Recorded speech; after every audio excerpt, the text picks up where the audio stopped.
Hello, everyone. My name is Gibson Biddle, and I'm super excited to share with you my talk, Inventing the Future is Hard, at ProductCon Online.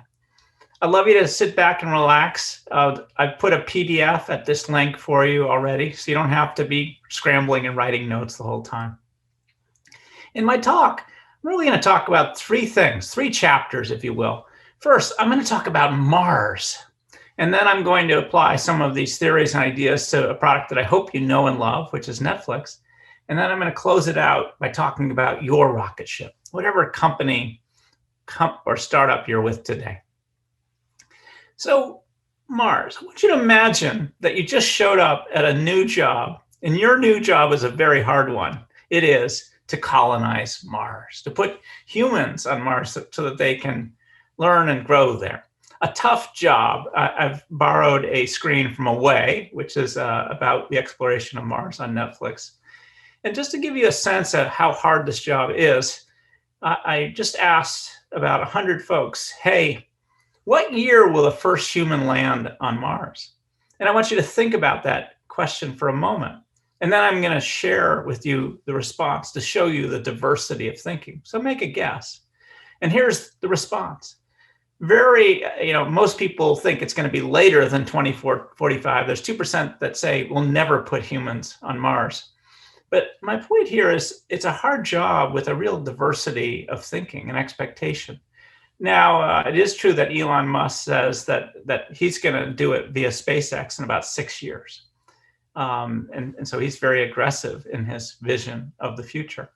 And then the next thing about your job as a product manager, just again to illustrate how darn hard it is, what do you think will be your greatest challenge?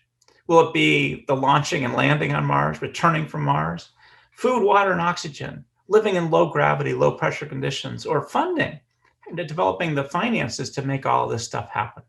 And again, I asked a lot of folks this question, and here is the response. Most think, well, we can handle launching and landing, which is a leap of faith. The getting back, and some folks will make question, if your job is to colonize Mars, how important is it to bring people back?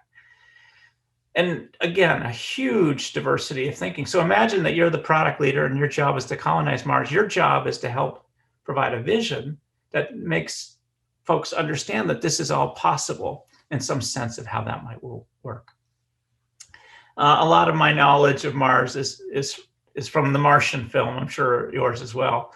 I want you to think back to that scene where Matt Damon is landed. There's a crash. His team is all returned to Earth, and there he is stuck. And then he has this huge explosion. So now he's left with nothing. He says, I've got to grow 4 years of food on a planet that doesn't have soil. And his response is, I'm going to science the shit out of this. And that's part of the approach for making something like this to happen.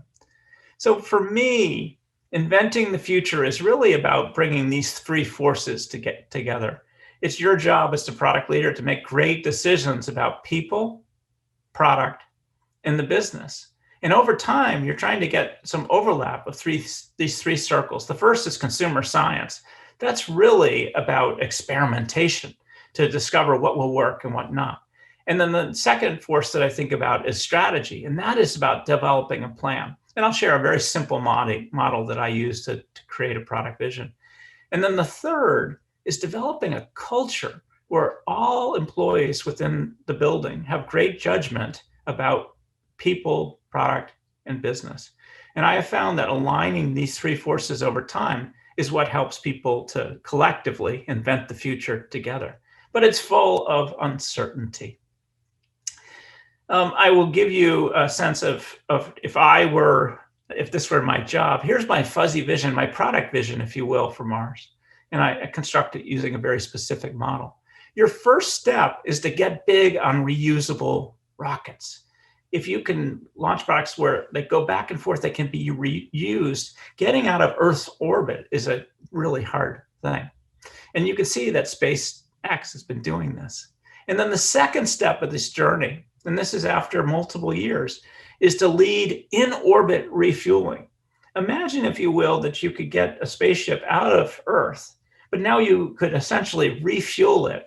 The the fuel required to get out of orbit to Mars after you've gotten out of the Earth orbit is a lot easier. And then this third step on this journey would be to expand into Mars-based transport and supply partnerships. You can't do this alone. And my guess is this is how SpaceX will handle this next thing.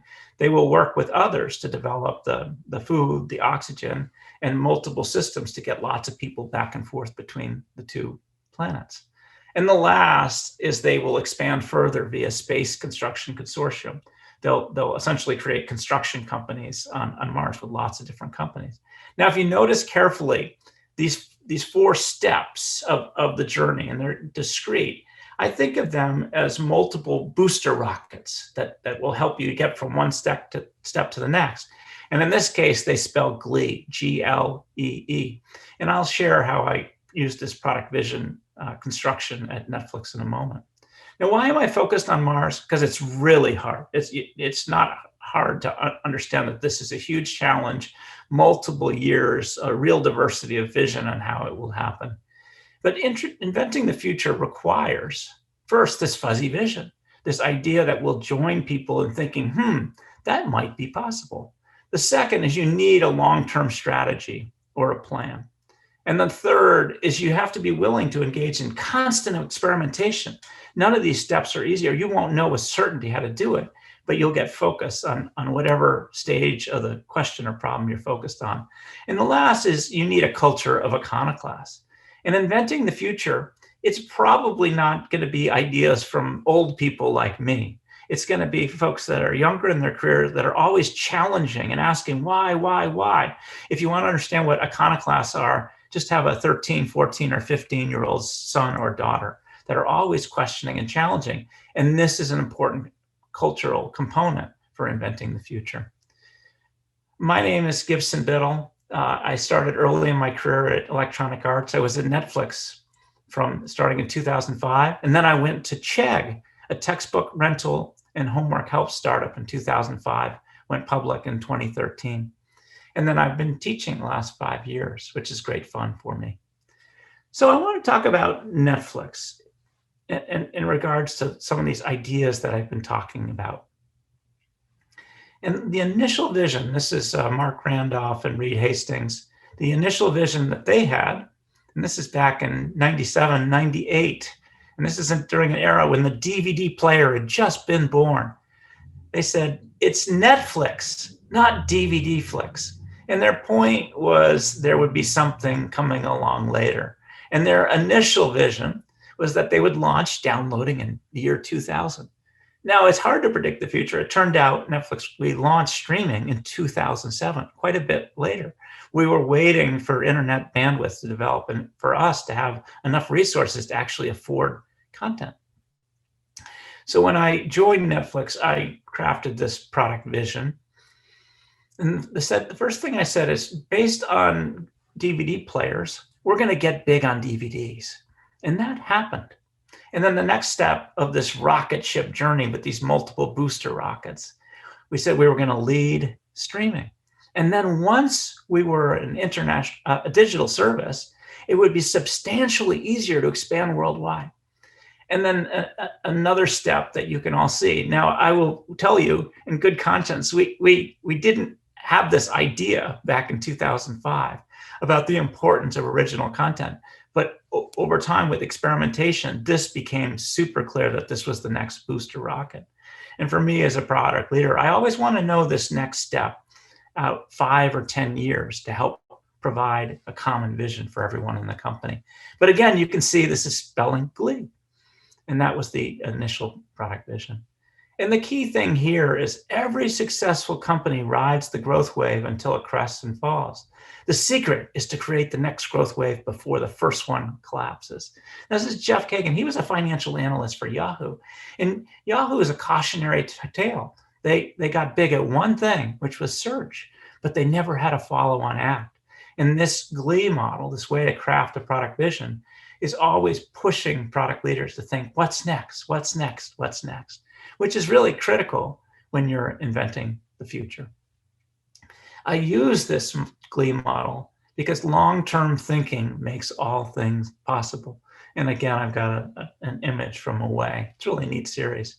And in fact, this all worked out for Netflix. In 1997, the first DVD by mail went out, and that was the beginning of that DVD era.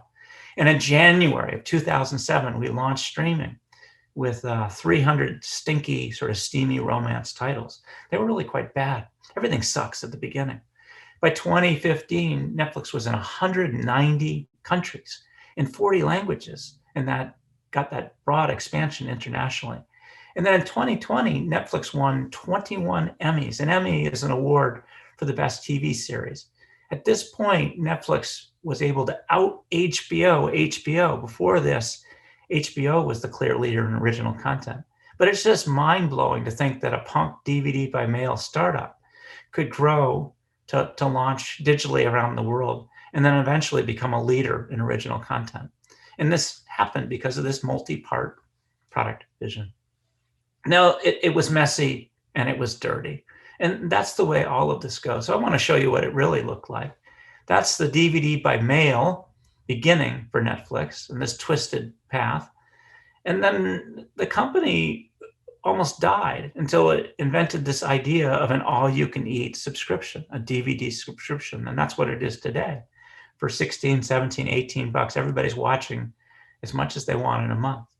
Now, we got ahead of ourselves. We were a DVD by mail company. We tried to launch a DVD by mail service in the UK. And 1 week before launch, we canceled it because we realized we'd gotten ahead of ourselves. Again, messy, dirty. And we thought that something called Red Envelope Studios, which was really original content in the DVD era, was a good idea. It turned out it failed. We killed it. That hypothesis was a failure. And then finally, we launched downloading, January 2007. The word streaming did not exist at that moment in time. Customers thought you were saying streamlining, which sounded bad. And then Netflix, for the first time, was a streaming-only service in Canada, and that was in 2010. And it was a very messy and dirty launch. The head of PR for Netflix was let go from the company because he had hired actors to look as though they were happy customers. Netflix, there was a theory that a more entertaining product would improve retention. Max on the PlayStation, he was like your video host. He would help you to find a movie. That was a huge failure. And then finally, House of Cards, 2012, 2013 happened. And now original content's a good thing. And some in the US may remember Quickster. The company tried to shed its DVD by mail service to leave behind the booster rocket, if you will. And there was a user revolt, and they lost 800,000 customers in the course of a quarter. And they took their market cap from 40 billion down to 10 billion. Really messy, really dirty. And then, in fact, House of Cards was killed around 2017, 2018, when Kevin Spacey was implicated in sexual harassment. By the by, that decision was a 20-minute decision made by one person who was adhering to the culture of inclusion, the value of inclusion at Netflix. Shows you how people can make great decisions without even talking to each other because of a focus on culture. And then, as I said, the story ends well.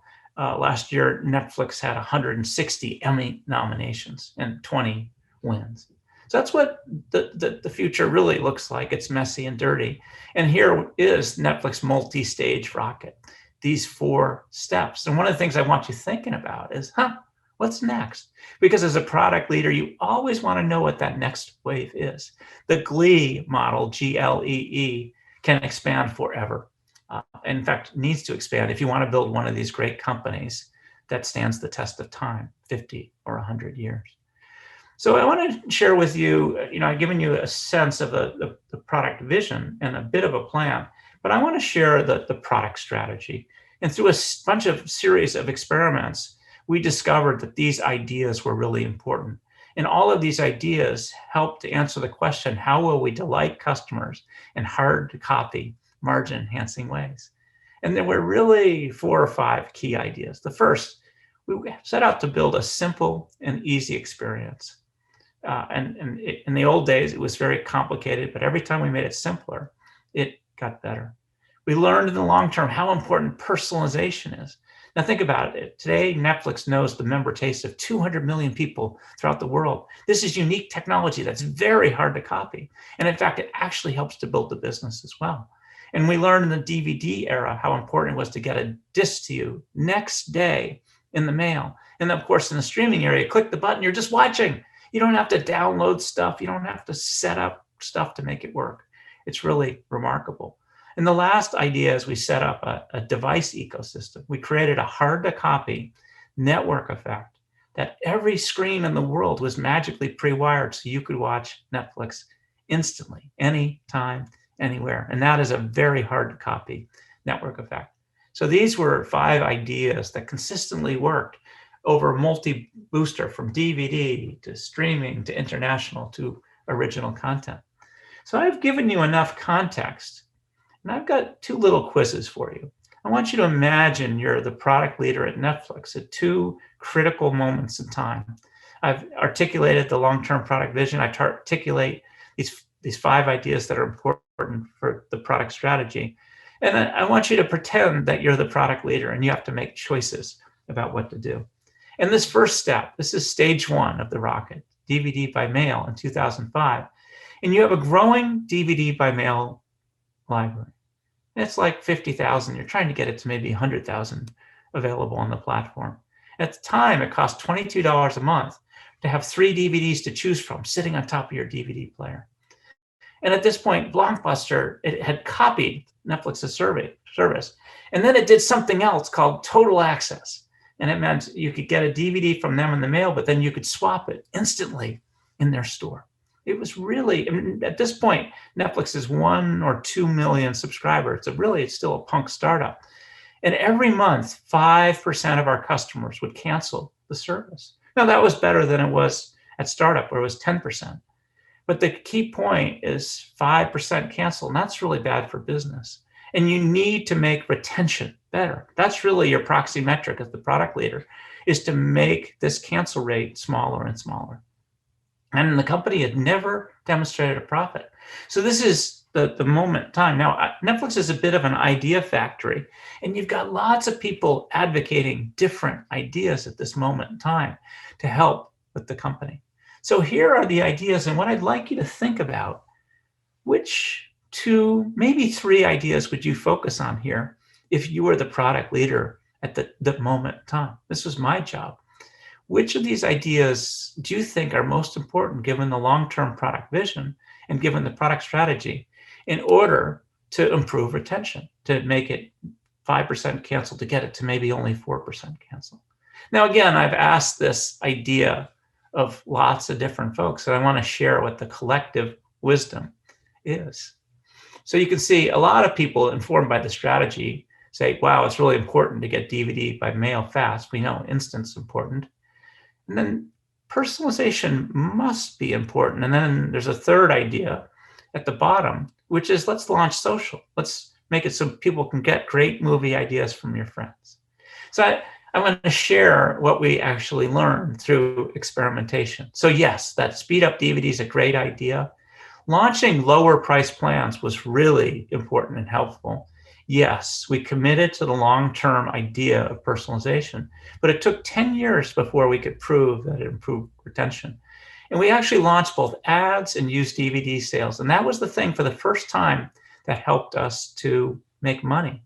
And money is like rocket fuel for startups.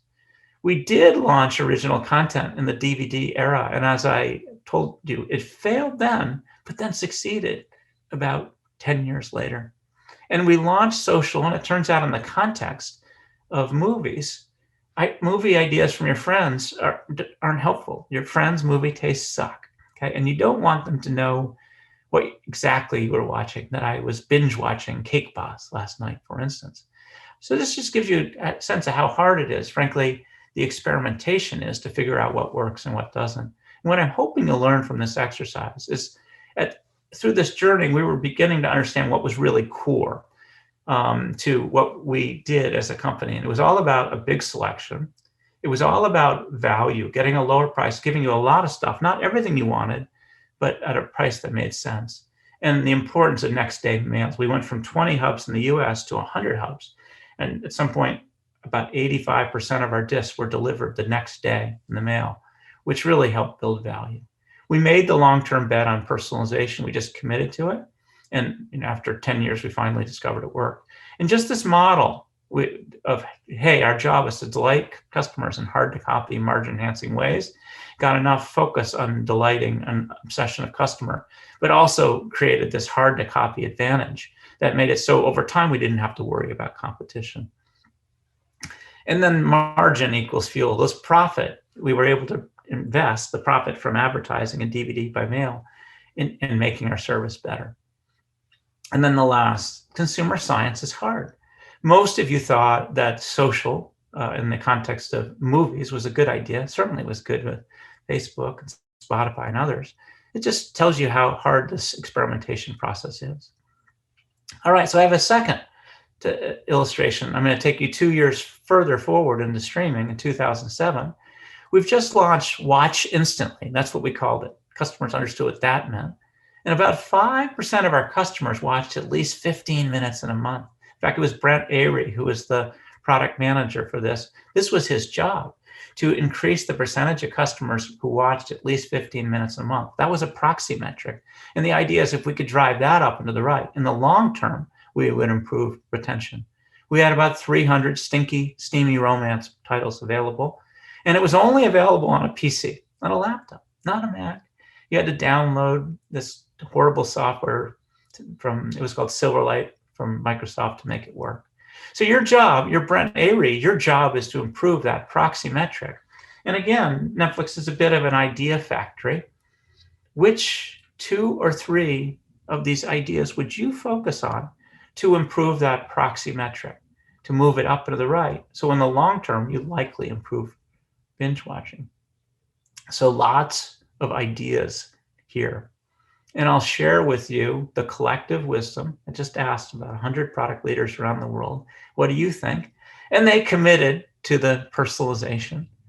And they committed to getting Netflix engaged in creating hardware so that you could watch where customers want it, which is on the TV. They committed the idea to build a magic box that would pioneer this idea. And they committed to 1,000 titles for Stars. Those are the top 3. So I want to share what we learned. First, we got within a month of launching our own Netflix player. And we realized we couldn't do it because it would put us in the hardware business. And if we did that, people would be wary about connecting to our platform because we'd have an inside advantage. So a month within launch, we threw 100 engineers out of the building, and that became the startup story of Roku, one of the first players. We did launch on the Mac, and that was a good idea. And I'm sure many were thinking mobile devices was a good idea, but it wasn't. It wasn't important until about 2012, 2013, these small screens. We got lucky. We signed a Stars deal for 1,000 titles. That was huge and important. And then, yes, we invented binge watching. That was a happy accident. And then, yes, we stayed focused on personalization. And what I'm hoping that you'll learn from this exercise is that and one of the things that we learned was we were creating a streaming platform, but we weren't trying to become a hardware company. The important thing was to create that network effect by partnering with people all over the world. The next thing was the continued investment in personalization. And then it was unanticipated. Frankly, we invented binge watching because we were looking for anything to make our customers' lives better. And that was almost like a happy accident, if you will. And then we did have, for the first time, original content success. House of Cards was an excellent example of that. And as I said, you can't predict everything. Sometimes the rocket is, on its way to Mars, and on the way, you got to figure out how to land the damn thing. And that happens a lot. And that's really part of the journey of entrepreneurship. This is Reid Hoffman. He's the co-founder of LinkedIn, but he was a great angel investor. An entrepreneur is someone who will jump off a cliff and assemble an airplane on the way down. And that's what you find yourself doing. That's why entrepreneurship feels so hard at times. So I just want to quickly tell you how the multi-booster rocket phases work for Netflix. International, it's clear that the company expanded well. Today they're everywhere but China, Crimea, Syria, and North Korea. So huge. And then stage 4, the original content. If you're a Netflix member, I hope you appreciate Stranger Things or Dark or Orange is the New Black or Money Heist. Or this is really interesting, Making a Murderer. Netflix married documentary with episodic TV content. This is really a new invention. Or just, I don't even know what to call this kind of thing, but here's David Letterman, who had Barack Obama or the Kardashian, which is amazing. And then recently, the big hits, who would have thunk something like Selling Sunset, about selling real estate in the LA County, or a huge international hit all over the world. Netflix is creating content from all over the world and sharing it with people all over the world. But here's Indian Matchmaking. And of course, they had failures along the way too. This is Chelsea Handler. They experimented with something that felt sort of like live TV. She would, every night she'd get on, and within 2 hours, her TV show would be translated into 40 languages. And it was a failure. So of course, this experimentation leads to success and failure. Not everything that Netflix did in original content worked out. So here's the question I want to pose for you. I talked to you earlier about the importance of always knowing what's next.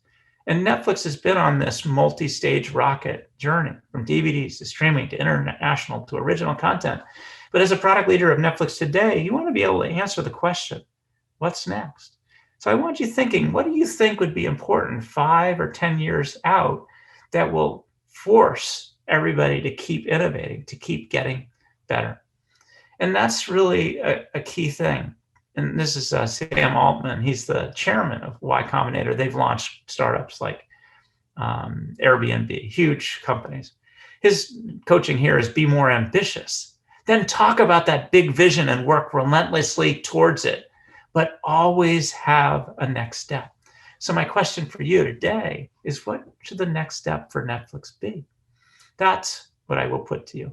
And again, I put this out to 100 product leaders around the world. And here was their answer. And it's built a word cloud. So lots of folks saying, I think virtual reality or gaming or VR games or pay-per-view or interactive movies. These are all ideas.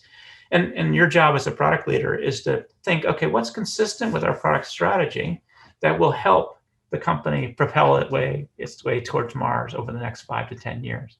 So I'm going to tell you what my hypothesis is. And this is really the way these stages work out. My hypothesis is that the next stage of Netflix's growth will, in fact, be interactive stories. So if you've looked carefully, this is the incredible Kimmy Schmidt. You're able to, in the scene, help Kimmy decide whether she's going to make out or to plan the wedding. And the reason I'm an advocate of interactive stories, I think it has the potential to delight customers in hard-to-copy, margin-enhancing ways. The delight, the way that they're measuring this today, is, my guess is it's what percentage of customers watch at least an hour in a month. And my guess is that's about 1%. And if they could drive that to 10% over the next 5 or 10 years, that will make a huge difference. What's hard to copy about this? The tools that you need to create this almost ecosystem with all the studios. Imagine that all the studios only want to work with Netflix, and giving them the tools to build these kinds of things. And the way you improve margin, if you can drive today, 2% of Netflix customers cancel every month. If you could move your proxy metric to light up and to the right, this is the way that you might drive to retention to only 1.5% cancel each month. And that's really good for the business. And Netflix knows that it's really competing for screen time. It's not competing with HBO or Disney or Hulu. It's competing for your attention on these tiny little devices. Should I get on Instagram or should I be using Fortnite? And that's why I think that they're interested in interactive stories. There's lots of experiments out there. If you have a kid, you've seen DreamWorks Puss in Book, where you help decide where the story goes. Or my favorite, Captain Underpants Epic Choice O-Rama. Or if you're a grown-up like me, Black Mirror's Bandersnatch. You decide what the character is going to do. Of course, they won, I think this is an Emmy Award for that, which is exciting. And of course, I talked about the incredible Kimmy Schmidt. So I want to marry a couple ideas here as I finish things out. I've shown Netflix's 5 stages, the DVDs, streaming, international, original, and here's my hypothesis of interactive content. But I want you to notice along the way, Netflix has learned through the experimentation what's important, what's created value for both customers and the business. And at every stage in this journey, it's been almost equal part success and failure. So I've shared the successes during each of these phases. And I want you to recognize that about half of the ideas that they tried were failures. But each of these wins and losses help you to understand how to build the core value for a customer.